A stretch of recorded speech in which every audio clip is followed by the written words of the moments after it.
All right, welcome back, guys. I'm Jake Ellenbogen. Special thanks, as always, to Bleacher Report for having me. Today, we're going to be talking about the Rams depth chart. We're going to be building our own Rams depth chart. Before we get started, just want to let you guys know at any point, if you want to check out more of my content or like my content in any way, you can go and follow me on social media at JK Bogan, including this app here, the Bleacher Report app. JK Bogan is the name to follow, but also Jake Ellenbogen is my full name, and that is my YouTube channel, so you can check that out. I cover the Rams. I have an NFL channel as well, but if you're interested in the Rams channel, it's just Jake Ellenbogen on YouTube. All right, let's get started here. Well, we got the whole depth chart filled out, but obviously we're gonna put in our own. So going off the quarterbacks here, misleading. As you can see down here, Jimmy Garoppolo is a reserve because his suspended tag. He is going to be suspended the first 2 games of the season, but we are going to have a little caveat here, okay? We are going to make sure that this is all based on if they had to play a game today, what does the depth chart look like? Because I think that kind of gives everyone a little bit of a broader understanding of what we're looking at here with the Rams in 2024. So I think starting off here, we'll start with quarterback. Obviously, your starting quarterback is going to be Matthew Stafford. I'm not too worried about the contract stuff. I know some people are. I don't think it's going to be too much of a big deal. I think if anything, it's a good sign. He wants to stay. He wants to be committed, and he wants to make sure the Rams are committed as well. Stafford, your starting quarterback. Your backup quarterback, it'll be Stetson Bennett week 1 and 2 in all likelihood, barring, an unforeseen circumstance. But besides week 1 and week 2, and if we were starting now with no suspensions or anything like that, Jimmy Garoppolo would be the QB2. He would be the backup there. Stetson Bennett would be 3rd on the depth chart. And of course, 4th would be Dresser Wynn, who is not likely to make the roster. Moving on to running backs here. Number 1, okay, I hear a lot of, is Blake Corum going to do this? Is Blake Corum going to take over for Kyron? Is Kyron in trouble? Kyron's not in trouble, okay? Kyron is dealing with a foot issue, according to Sean McVay. He is going to miss OTAs, and he will be back for the training camp program, okay? It's okay. He's going to be fine. This was the 2nd best running back in football last year. Blake Corum has not taken a snap. Ronnie Rivers hasn't shown anything where he could take over for Kyron.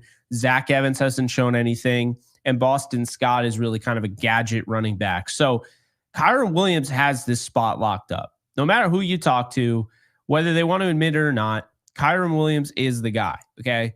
Maybe you could make the argument the injuries could be an issue, okay? That is potentially fair. But Kyron is going to be the guy. He's the number 1 running back until further notice. He's number 1.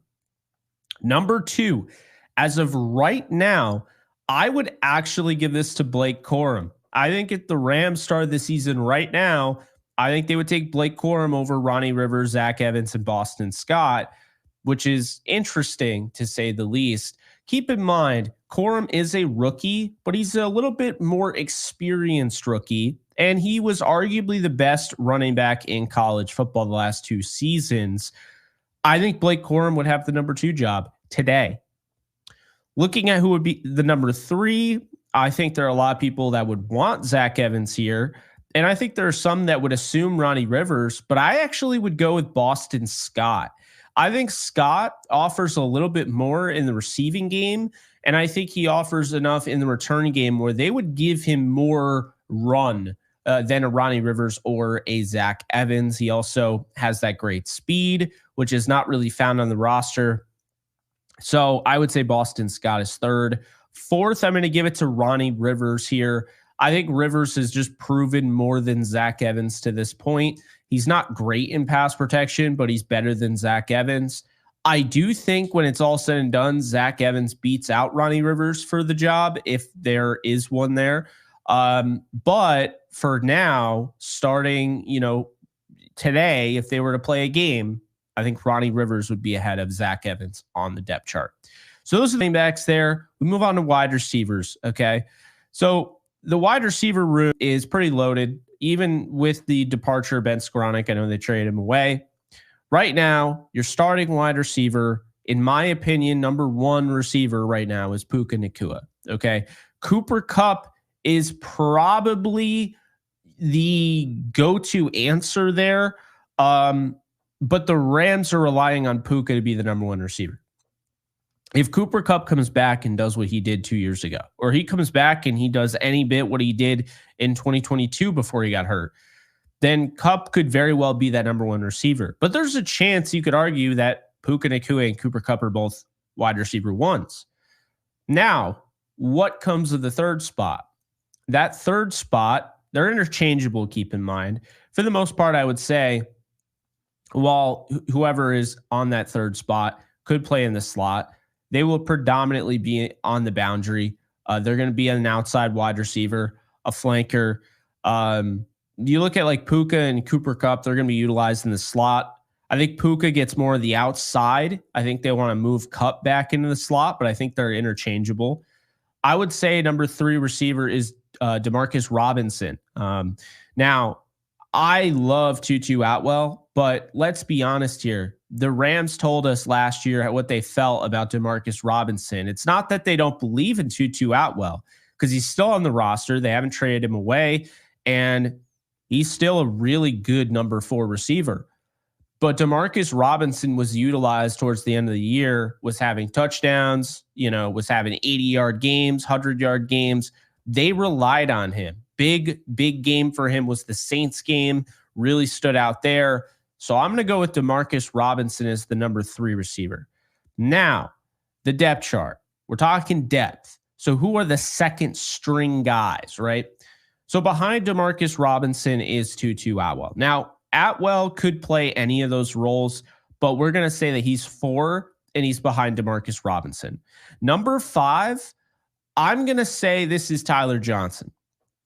The reason being, he's been in the program. He knows how this thing works. He's a veteran.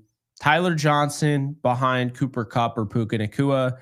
Number 6 is Jordan Whittington out of Texas, the rookie that I continue to rave about. Just hearing great things about him in camp, how he's basically translating everything he knows in the classroom to the football field. They're very high on him. Jordan Rodriguez even mentioned that, she sees some things with him. So I've been on Jordan Whittington since the start. Even before he was drafted, I thought he was exactly what the Rams look for in a receiver.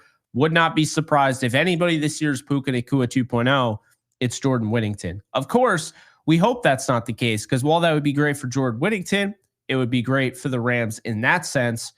It comes with a cost. If Jordan Whittington is even playing enough for that to be the case, that means there was a serious injury that I don't even want to talk about. So number 7 here, this is where it gets a little tricky. You have Sam Wiglis, you have J.J. Lapp, you have Drake Stoops, and you have Xavier Smith.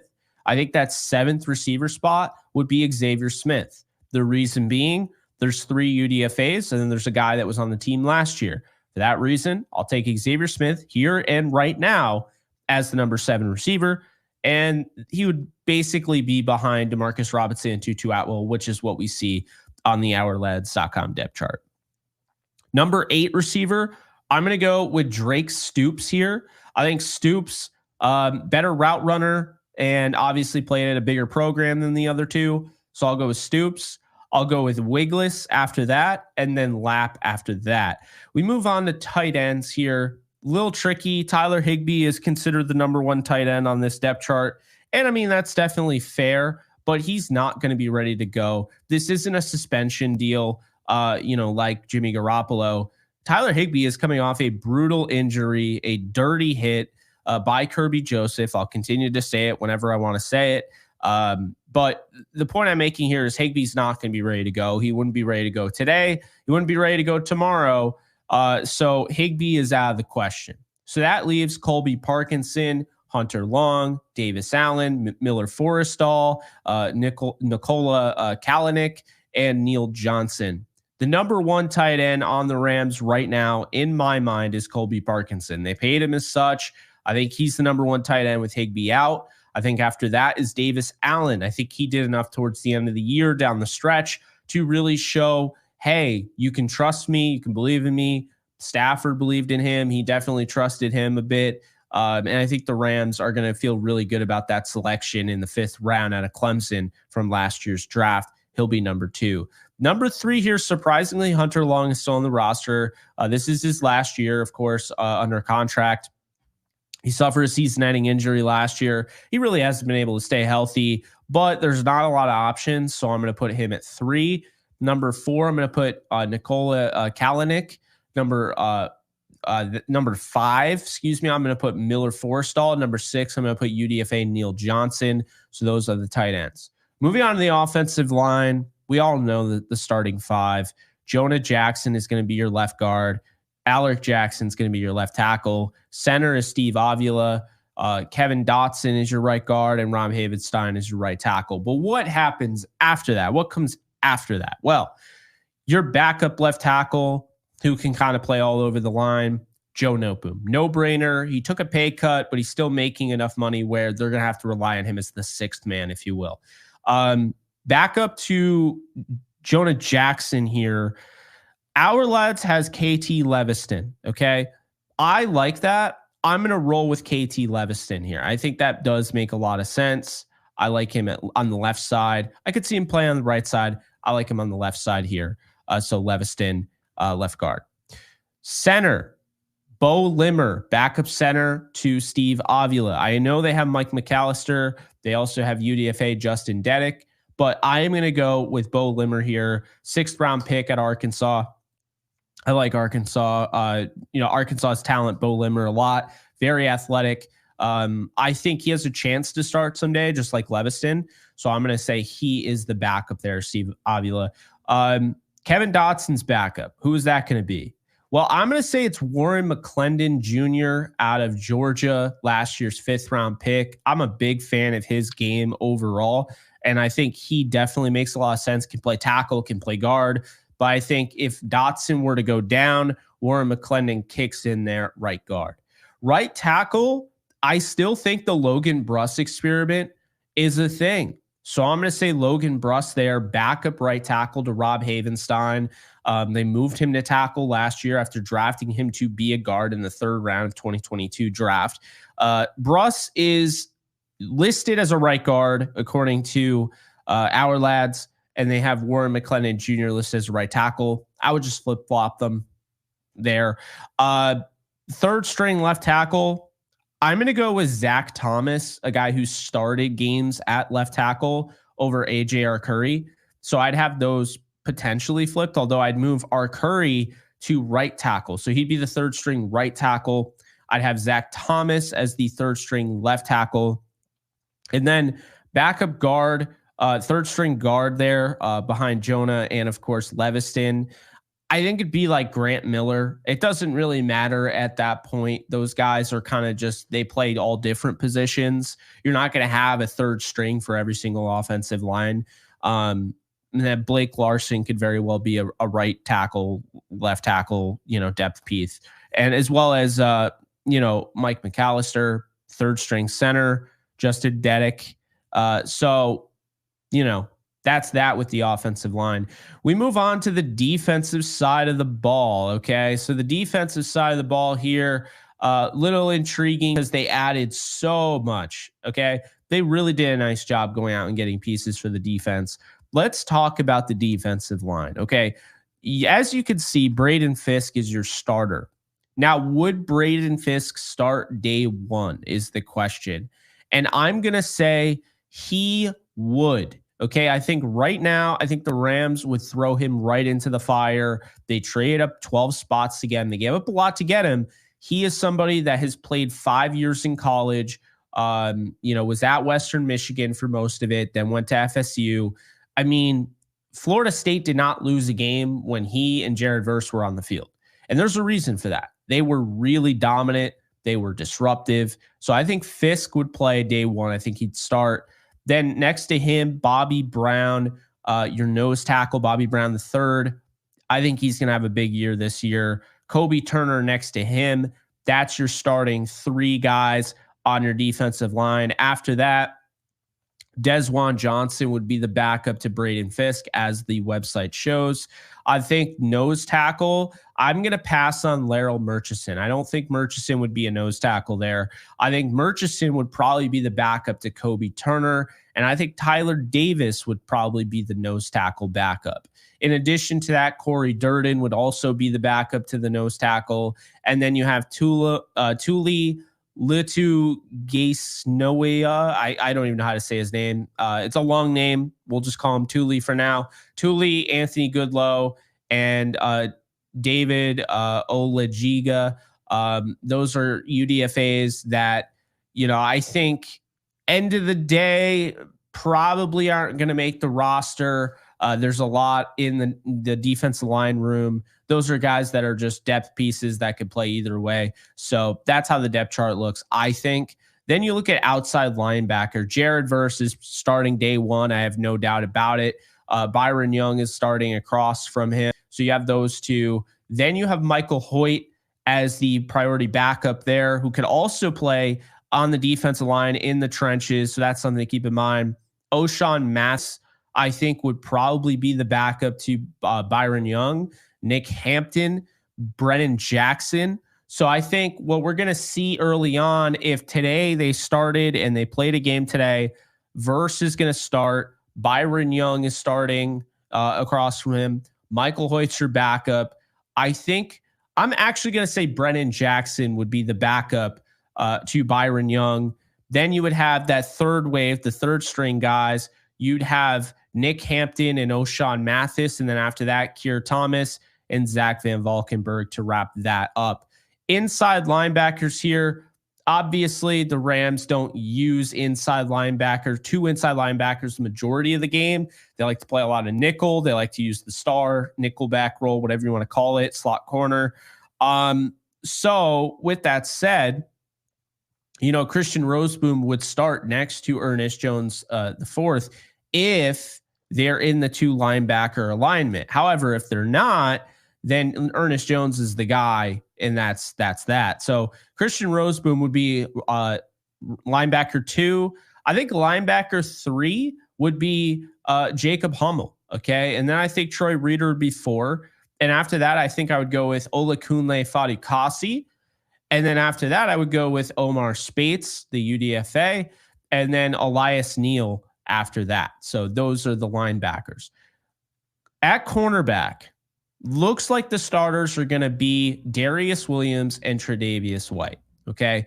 Behind Darius Williams is Kobe Durant. Behind Tre'Davious White, I think, is Darion Kendrick. But a third string guy behind Kobe Durant, I think, is Cam McCutcheon. Trey Tomlinson is behind Darion Kendrick. So I do like that. I think the depth chart gets that right.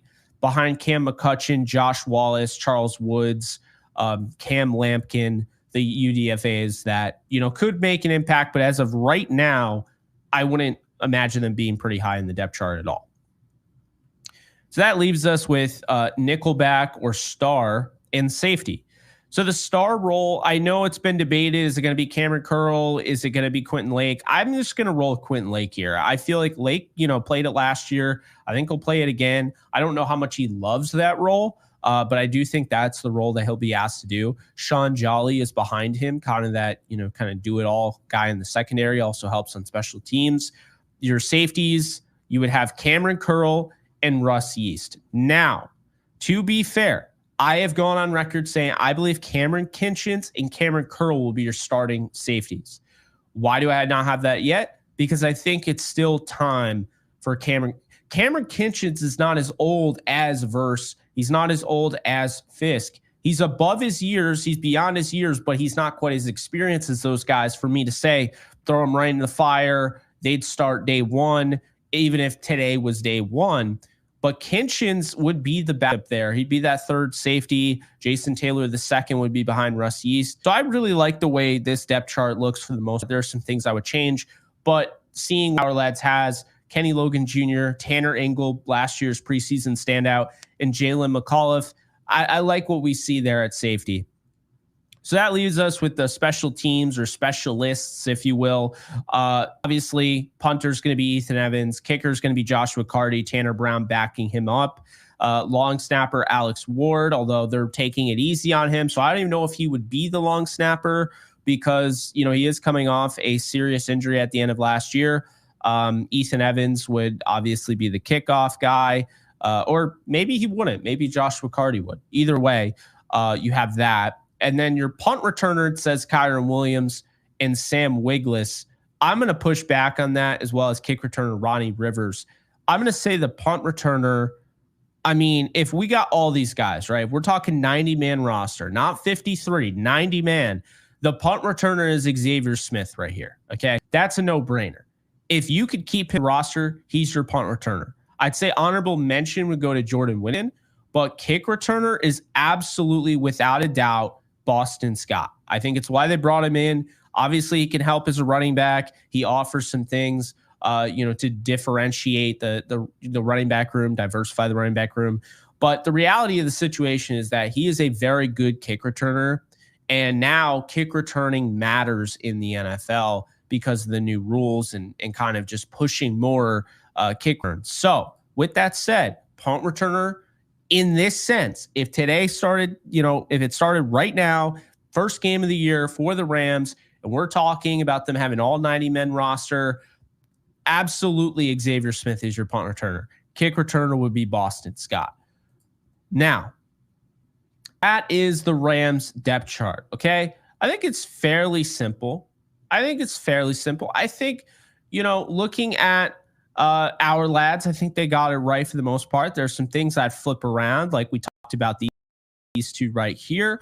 But the reality is, it is a pretty straightforward depth chart, okay? The Rams have a pretty big idea of who's going to play what and who's going to start, who would not start. And keep in mind, I did it from the standpoint of the depth chart as it stands right now. This is what I would think the depth chart would be right now, okay? This could change. They could add somebody. I wouldn't be surprised. I've said it many times. Wouldn't be surprised if they brought back Akella Witherspoon, and moved Tre'Davious White as like a slot corner. I wouldn't be shocked, okay? But the reality is that right now, if we are looking at this team and we're looking at this depth chart and it's going into a game and say they played a game today, this is what it would look like for the most part. So those are my thoughts. Ramakowski, I see your, I definitely see your comment there. Is Ronnie Rivers making this team? I don't think so. I think Zach Evans makes it over him. So there's that. And then 52-man roster saving a spot for 80's return. I would say no. If Aaron Donald does come back, they're not going to have to save a roster spot for him. That will be something down the road. That will be at the end of the year. That will be going into the playoffs if that happens. I know not a lot of people want to hear this. I've already accepted defeat. He's gone. Okay. I don't think he comes back. I wouldn't be shocked if he did, but I'm not like counting on it. And to be honest with you, I think this team could win the Super Bowl regardless. So there's that. Oddball 57. Hey, Jake, are you joining us for the home opener? Help your Rams brothers to stop the Niners invasion. We will see. I would like to go to that game, but we will see if I can make it work. If I can, then I will be at the game. But appreciate you guys for hanging out. Appreciate the comments at the end. Means a lot. Again, you can find all my stuff on social media at JK Bogan. You can find me on the Bleacher Report app, JK Bogan. Follow me on here. And also be sure to check out my YouTube channel if you haven't. Strictly Rams. It is Jake Ellenbogen. That's all you need to put in. Jake Ellenbogen, and we'll get you all that Rams content over on YouTube. Be sure to subscribe to that. But that's all I got for you guys. Hope you guys enjoyed, and I'll see you guys soon. Take care, folks. Later.